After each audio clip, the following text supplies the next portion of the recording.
I want to welcome you to the Pro Mindset Podcast. The Pro Mindset Podcast is all about diving into the headspace that results in championship performance. High-performing athletes, winners, have this mental flow and have a positive headspace for their performances and success. Join me, Craig Domann, sports attorney and NFL agent, on this podcast. I will interview pro athletes, college athletes, football coaches, and sports personalities. Together, we can discover how you can get in the flow and have your own pro mindset.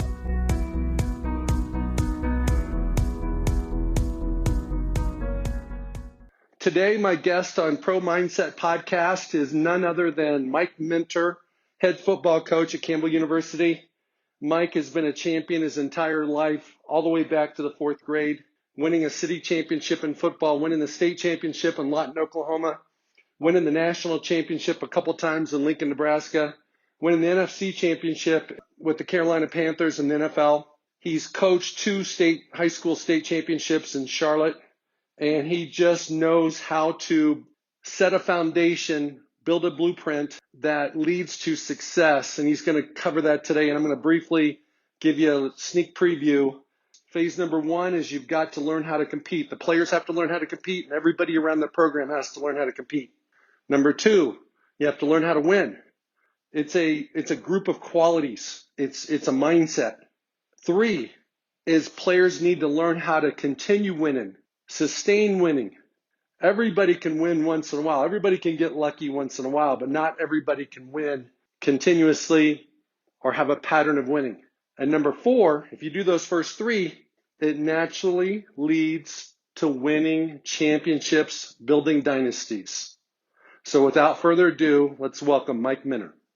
What drives you and what motivates you as a coach when you have an opportunity to take on a new position? And so a lot of coaches love turnkey operations where they've been successful, they got a winning tradition, and all they got to do is step in the pilot seat, so to speak, and hit cruise control, and they keep winning. What is the type of program that you like and why? I like the rebuild. Or to build, because in some cases, it's never been built. And so those are the type of programs I like. They've been down. They don't have a good culture. They don't know what winning is all about. The fans is not engaged. The student body is not engaged. The community is not engaged. You know, they basically don't have anything that people want to see, a product. And the reason why I want to do that is because when I look at people, or if I look at anything, to be able to bring its greatness out of a situation is what motivates me. So when I'm looking at people, I want to unlock their greatness. When I'm looking at a program, I want to unlock its greatness because I believe every program has it and every program has the ability to do it. They just don't know how to do it. That's why I like taking programs over like that. A lot of coaches, when they get into that rebuild situation, they put all their emphasis on recruiting and bringing in new people. Other coaches in similar challenges, they focus on their staff and they focus on making sure they have everybody on the same page. And they want buy-in from the administration. They want to touch the alumni and boosters. They want to get the fans involved. What's your first, where do you start? It's like eating an elephant. It's one bite at a time. Yeah. So when you take over a losing program, let's say they're 1-11, they haven't been to a bowl game. We was 1-10, so pretty close. Pretty close. Yeah. Hasn't gone to the playoffs, hasn't gone to a bowl game in a long time. Where do you start? Okay. First of all, you got to let people know the progression of being a champion. Because if they know the progression, if they know the phases that you're going to go through, then you don't get frustrated because now you know where you're going. And so I start with that. And I say a team go through 4 phases. The first phase is they must learn how to compete. So if you 1-10, 1-11, you don't know how to compete. And so you got to learn how to compete. Not only the players that's on the football team, student bodies got to learn how to compete against other fans. Community got to learn how to compete. Academic administration got to learn how to compete. And so everybody got to learn how to compete. That's the first step. The second phase that a team goes through is they got to learn how to win. And a lot goes with that because winning programs do certain things. And you must learn those things. You're not going to, when I say learn those things, I mean you got to become those things that winning football teams do. Okay. The third thing is after you learn how to compete, you learn how to win. Now you got to learn how to deal with winning. That's the other phase, because that's a different set of skills you got to have. Is okay. We winning. How do we sustain it? Because you learning how to deal with it. You continue to get better. You're not satisfied with where you're at. You continue to push yourself. It's really, the battle's really you. It's not necessarily the season or that opponent. So you got to learn how to win. People patting you on the back. Oh, great job. Y'all used to be 1-10. Now you guys, 6-1.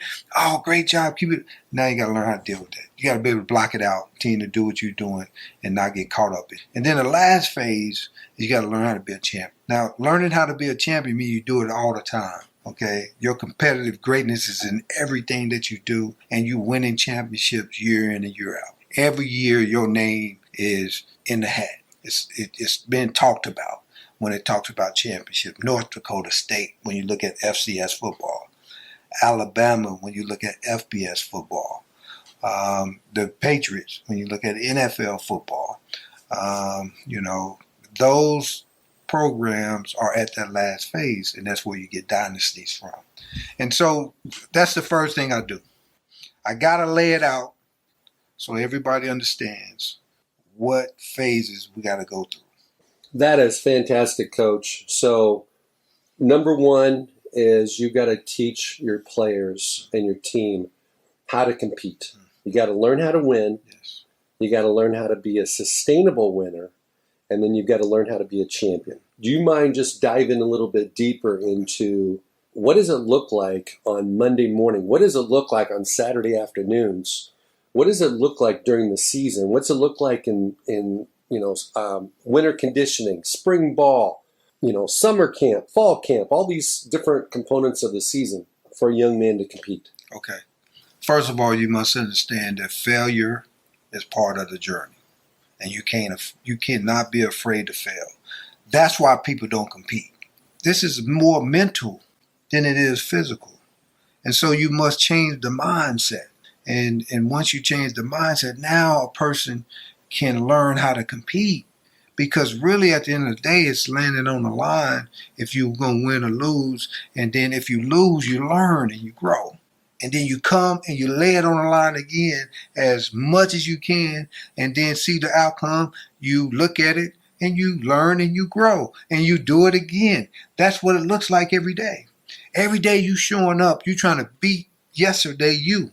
And that's tough to do. And so what does it look like in a game?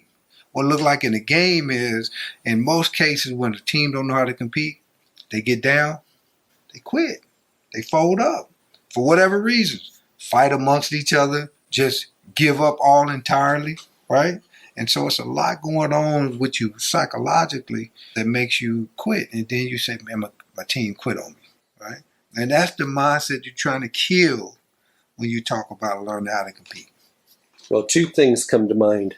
I can't tell you how many times I've seen football games where a receiver or running back is getting close to the end zone, and a defensive guy either was supposed to have that responsibility of covering that player or has an angle. And once they sense that they might not get him, it could be a 12-yard line, and they might actually catch that guy, but they start running away from him because they don't want to be caught in the same frame when ESPN shows the highlight that they were the one that got beat. That's right. And they just quit. Yes. See it far too often. Yes. Drives me crazy. Okay? The second example is 28-3 a couple years ago when the Patriots are down. It's unheard of to come back from 28-3, especially in the Super Bowl. You had so many fans that quit. They stopped watching the game because it was over. Nobody told the Patriots. Nobody told Tom Brady and all his teammates. And they came back because they didn't quit. And they may have lost even if they didn't quit. But every now and then, if you just don't quit, you can make that impossible-looking comeback. So one of the things I would say that's synonymous with competing is emptying your tank. That's right. So if you're a young man and you're playing in college, you're playing in the pros, and you put it all on the line, you empty your tank every day, you ain't going to die. That's right. You're going to come back, you're going to recover, Maybe that afternoon you might have another workout. Definitely the next day you got another workout. And that gives you an opportunity to get better because you emptied your tank. No, that's exactly it. It's landing on the line every single day, every single rep, every single activity.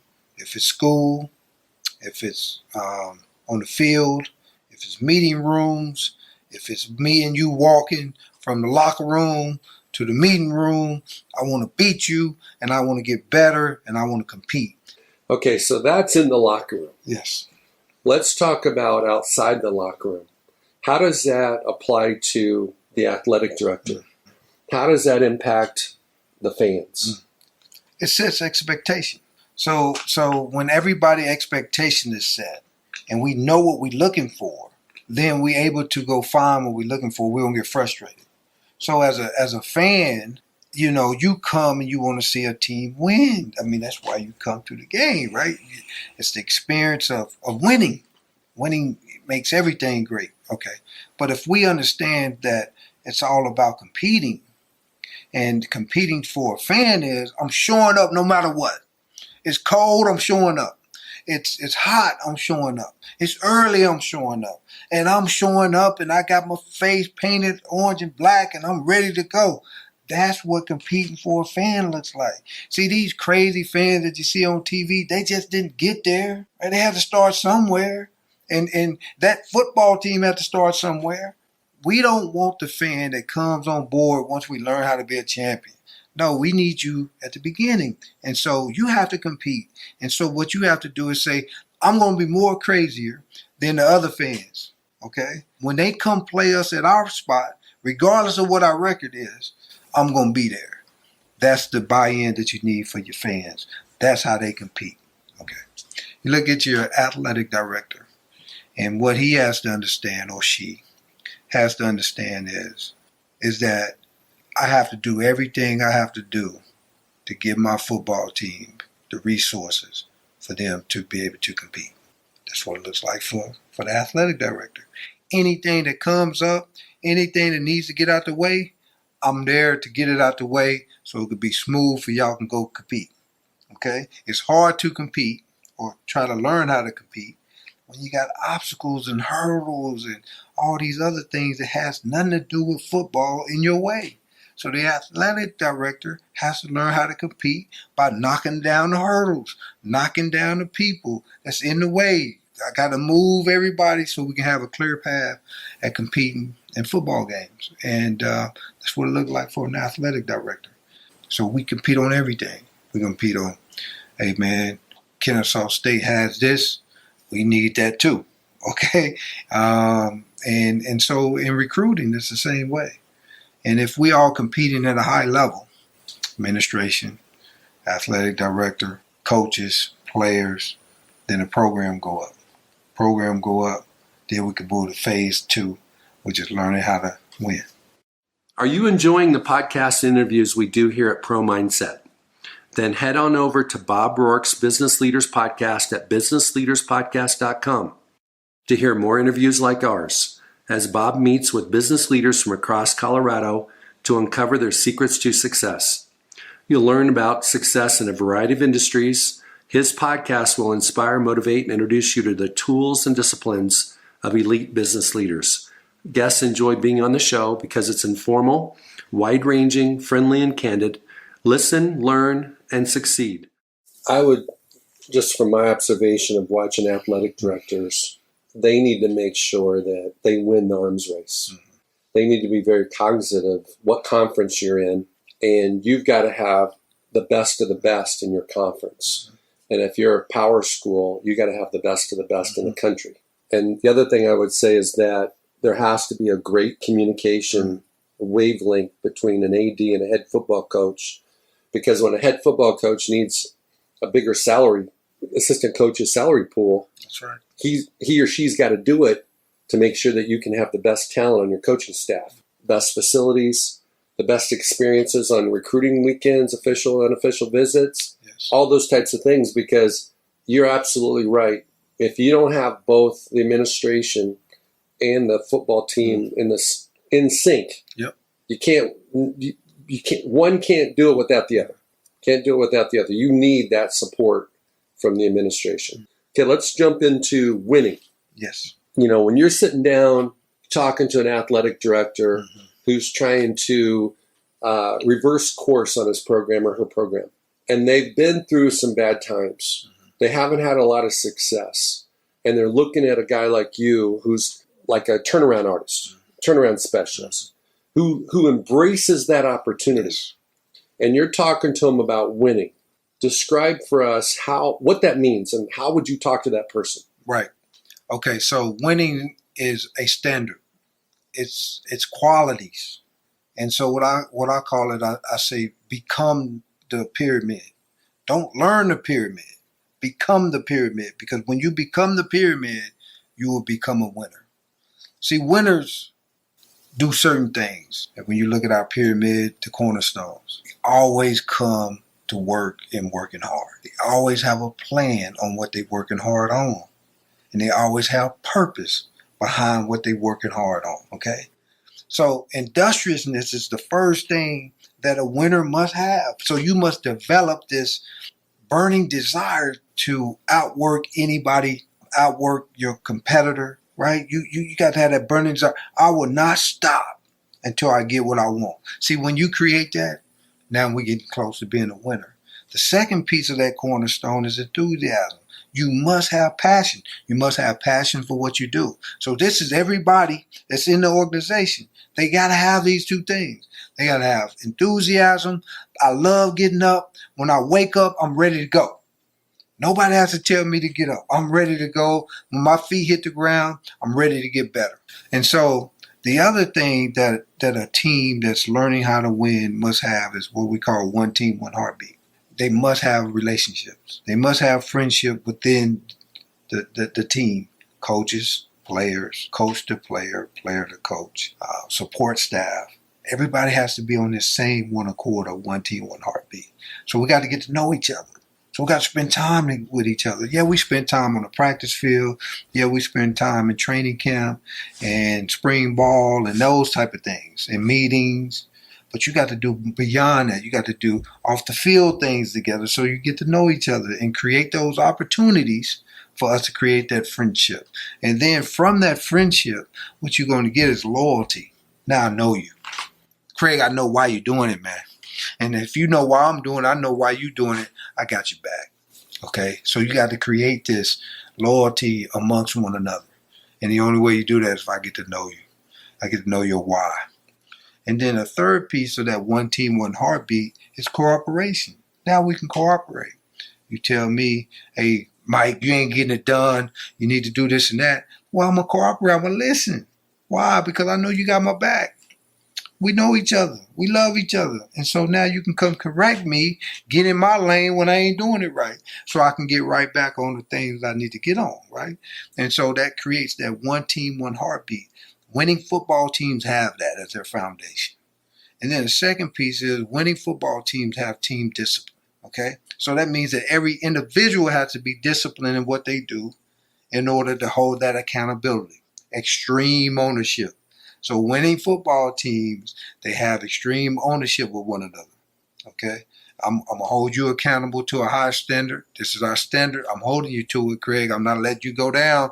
Mike, I'm holding you to it. I'm not letting you go down. So we create this discipline, and we're always going to be where we need to be, how we need to be all the time. Not when we choose to do it, all the time. This is the way we live now.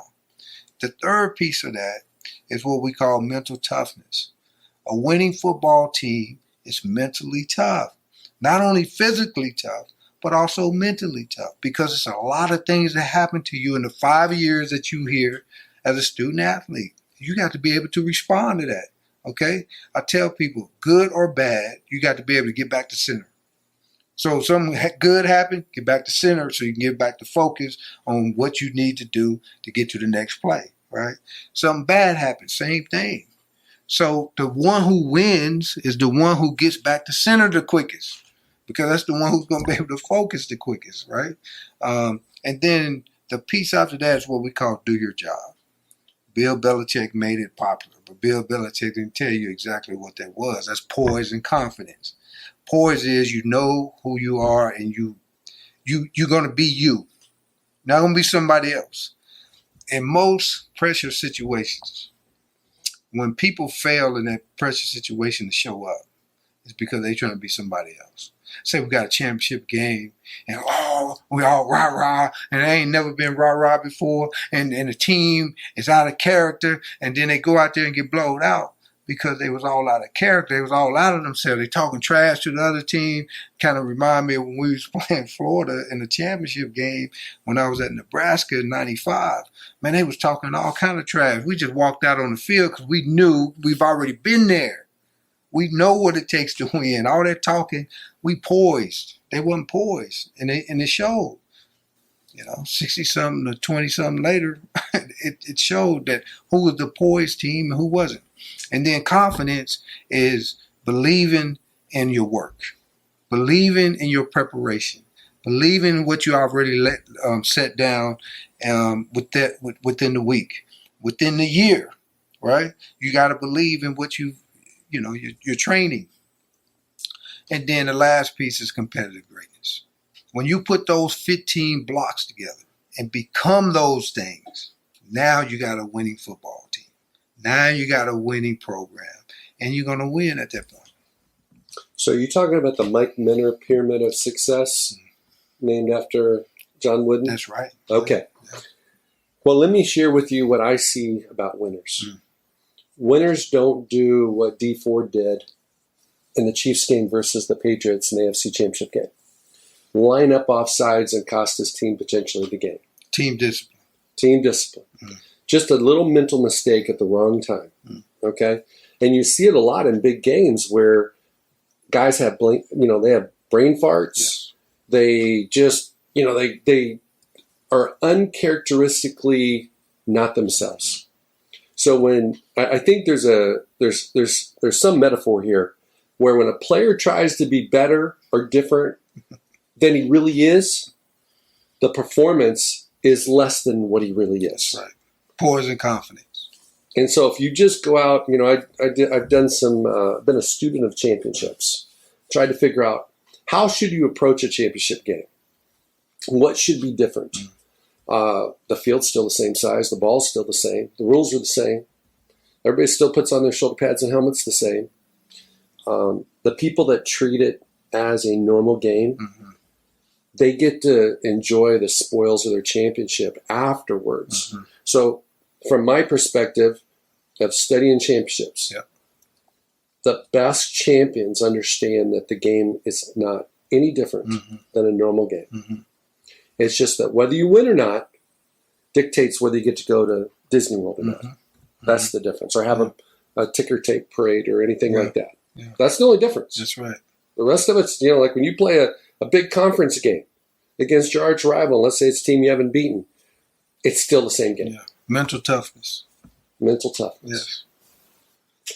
Okay, so you've worked through your locker room, your program, your entire student body, your fan base, and your administration, and everybody's competing, and now you're winning.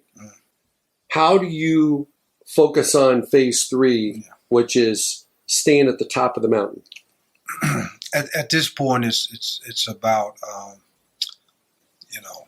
can I push myself and let's say recharge every single game, every single week, every single day? How can I push myself to get better and improve when I'm winning? Because when I'm winning, I'm sitting there and life is good. I get comfortable, right? And so when you learning how to deal with winning, you never get comfortable. You're always looking over your shoulder.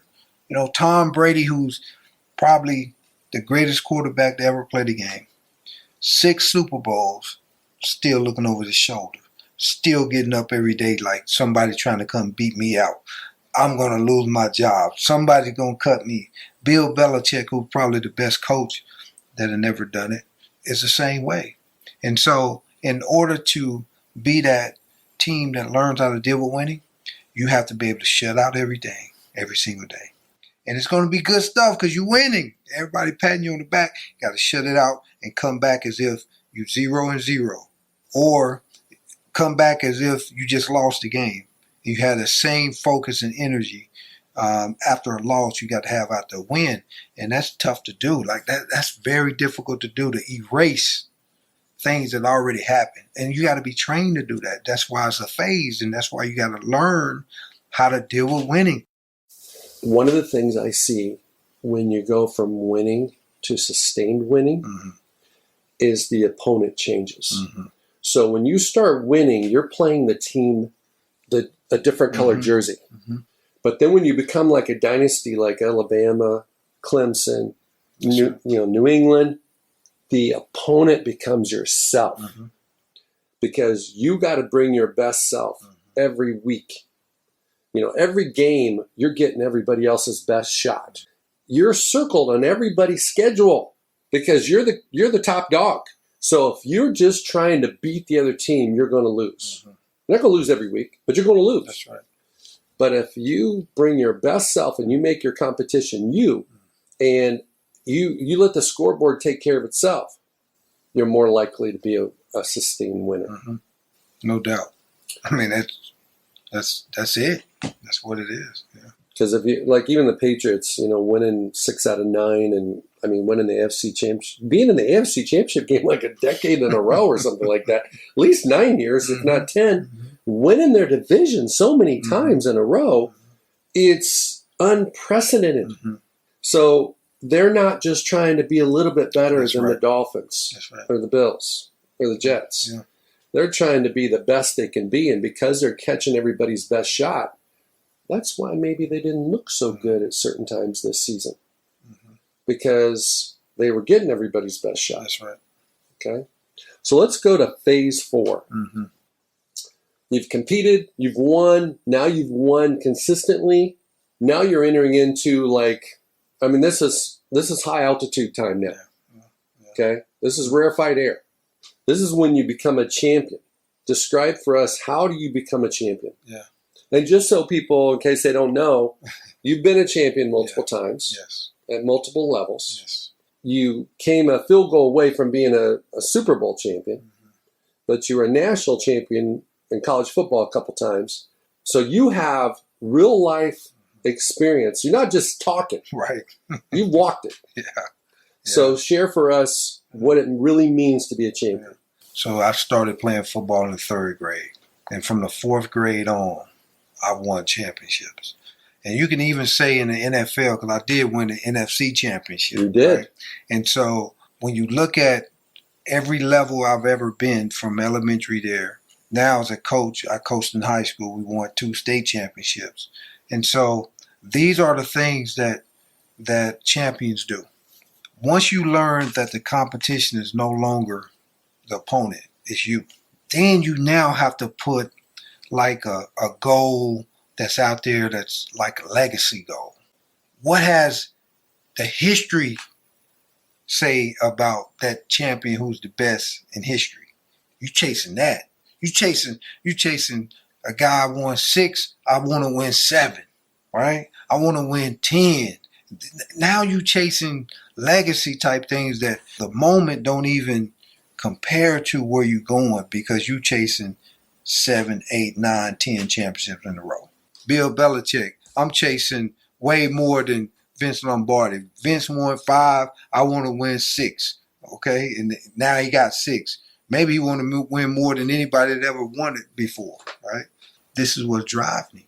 And people don't see that. People don't see that with champions. The Chicago Bulls. Jordan had to beat Magic because Magic had 5. He wasn't chasing nothing else. And so it became an obsession, and then he wins 6. And he good, And that's what drives champions. It's you setting a legacy. At Nebraska, we wanted to do it back to back. Hasn't been done up to that point, up until Nebraska did it in the 70s. Okay, I think it was 71, 72, they won it back to back. And so we wanted to be the first team since then to do it. And that's what drove us to come back and do what we did the next year. And so we want to continue to build a legacy that this ain't never been done before. And that drives you to a place, man, and make you do things that you never thought that you can do. Now I want to plug a fantastic book co-authored by Gary Chapman, who is a New York Times bestseller with the book 5 Love Languages, and by one of my close friends, Clarence Schuler. Their book, Choose Greatness, dives into the 11 critical choices every young man makes and how these young men can make the right choices so they can get on the path to greatness. I have seen in my time many NFL players mess up their careers, lives, and marriages because they lacked guidance when they were younger.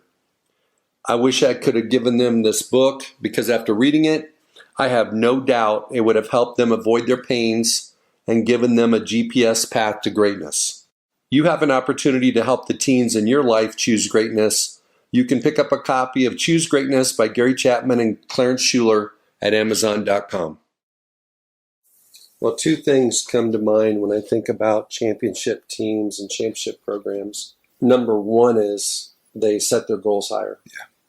And that's what you're talking about. Legacy goals, legacy dreams, and putting their stamp on their dynasty, so to speak.